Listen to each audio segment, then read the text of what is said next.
તો આ છે થાઈ ગાંઠિયા પનીરનું શાક.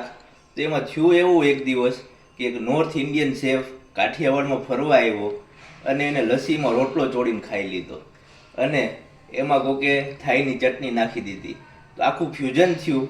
એમાંથી મને આઈડિયા આવ્યો કે આપણે થાઈ ગાંઠિયા પનીરનું શાક બનાવી અને માતાજી તેનું ચંગા રખે છે અને કરીને થાઈ ગાંઠિયા પનીર બનાવીએ. તો તેલ ઘી મૂકી એમાં થોડું શું જીરું ફોડી ડુંગળી ટમેટાં અને લીલું લસણ નાખી અને એને બરાબરથી સોતે કરવાનું.